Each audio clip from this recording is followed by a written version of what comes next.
Life has some massive expenses that come along with it.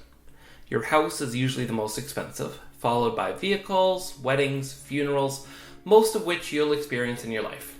As well, if you like traveling, you might go on some large-scale trips that cost a lot of money, or if you stay home, you may want to do renovations. Getting into a new hobby or buying new electronics could cost hundreds or thousands of dollars. So in between thinking of the idea of purchasing whatever you are purchasing and actually purchasing it, there is a step in the middle, saving your money. Welcome to All About the Money. Today we're talking about getting ready for tomorrow, the best practices with saving money, how to do it in a smart and reasonable way, and why you should save instead of relying on borrowed funds. For the sake of today's episode, I want you to meet Tyler here. Tyler is totally not a stock image of some random early 20s man I found online, and he is planning to go on a nice trip to Europe in a year or so from his home in Canada. He's done all his planning, and altogether he thinks that everything is going to cost about $6,000. Now he thinks to himself, how is he going to save up for this trip? Now, I know that some people really want to travel, and so they get a credit card or a loan to travel, and to be honest with all of you, I think that it is an absolutely terrible idea. While we're going to be talking about credit cards more in depth another day, let's talk about them quickly here. With credit cards and loans, you'll need to pay interest on your payments. With loans, this is inevitable. With credit cards, however, you can avoid the interest by paying it off right away, which would then require you to have the money in the first place, so it's really a vicious cycle. That extra money that you would be paying out doesn't have to be paid out, and instead, you can keep the interest and you can put it back in your pocket. How, you might ask? Easy, save up beforehand. When you save up, if you've put it in the right place or places, you can use that money to make you more money. As long as it's somewhere that it can get interest, such as a bank savings account or another low-risk investment, you can make money off of being smart and saving up for those things that you want. So what should Tyler do? Should he take out a loan to pay for his trip? No, not at all. He's still got a year. There's no need for him to start buying anything right away, and he has time to save. Now this comes down to a fundamental and tricky question. How do you save money? Now take a couple seconds. How are you saving money in your life right now? One of the best well-known investors and businessmen of all time, Warren Buffett, once said, most people save what they don't spend. Smart people spend what they don't save. I think that's entirely true and is a great point to remember when talking about savings. There's lots that you probably want to save for. You might be thinking about buying a house or planning a trip in the future. Maybe you want a new game console that's about to be released, or you want to give out some nice gifts at Christmas. Overall, there's a lot of things that you need to save for. Plus, what about if there's an emergency that comes up? In a 2018 survey, only 39% of American respondents said that they would be able to cover a $1,000 setback using their savings. That's scary. For the rest, if a minor emergency happened, how would they cope with it? Now think for a second, what are you doing to prepare for the future? How are you saving?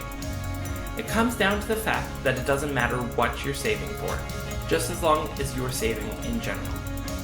When you have a pot of cash sitting there, then you can try to decide what to do with it. But first, you need to make saving an active part of your life. Even if at first you can't save that much, even if it's just $10 a paycheck, it's worth it to get into the habit of preparing for tomorrow. More so, that small amount that you will have at first will start collecting interest, will start snowballing into a bigger chunk of cash that you will then be able to use when things come up, to treat yourself with, or to continue on your financial goals, such as with buying a house. Let's check back in with Tyler 6 months down the road. He's been saving up a bit from each paycheck, and now he has the $6,000 he needs for his trip in a savings account. He wasn't supposed to go for another 6 months, but he's thinking to himself, why not go now? I mean, certainly he could, but for one, that would stunt his savings. As we'll talk about later, you'll want to make sure that you don't take out everything from your account, because that will just ruin the interest-making system to help you get more money on the side. Every money he'll be making more and more money from just keeping his money in savings instead of spending it. Plus, let's add in another factor. A month later, Tyler's car gets stolen. Had he went to Europe at the earlier date, he would have had no savings and he would have needed to be looking at credit card payments, getting a loan, struggling to figure out how to pay for it. Suddenly, his wonderful trip abroad gets tarnished by him saying, "I wish I would have waited." Now, I'm not saying that every time you try to travel somewhere, someone will try to steal your car. Probably won't happen. However, it's these emergencies that come up in life that we can't see coming ahead that pose huge difficulties to us. As with most things, savings are a balancing act. You need to find the balance between saving for tomorrow and also deciding what you should be spending on. I mean, it's not very fun to just save money just to save money. Some people like watching the number in their bank account go up, but most people actually want to do something with their money. They want to use it in smart ways. So what are some ways that you can spend smartly? One rule I like to use is the 10% buffer idea. I use this for my bills, my savings account, any sort of saving that I do. So how does it work? Let's take Tyler's example once again. So he figures that everything is going to be $6,000.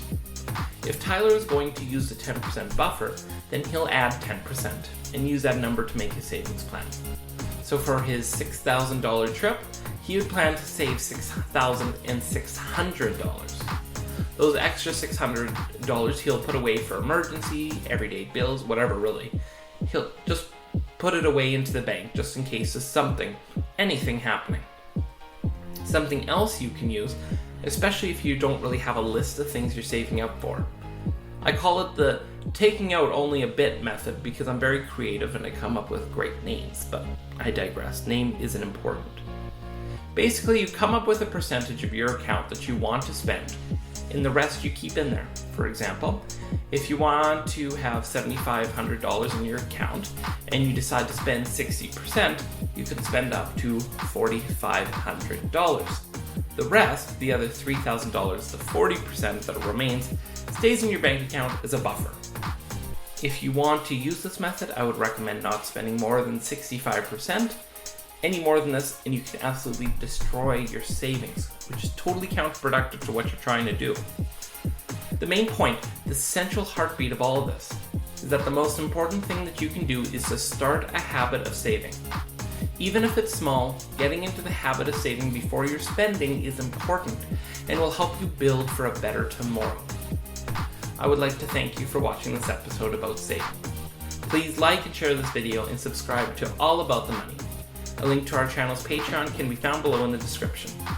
If you have any questions or comments about anything brought up in the show today, please feel free to leave them below. And once again, thank you for watching.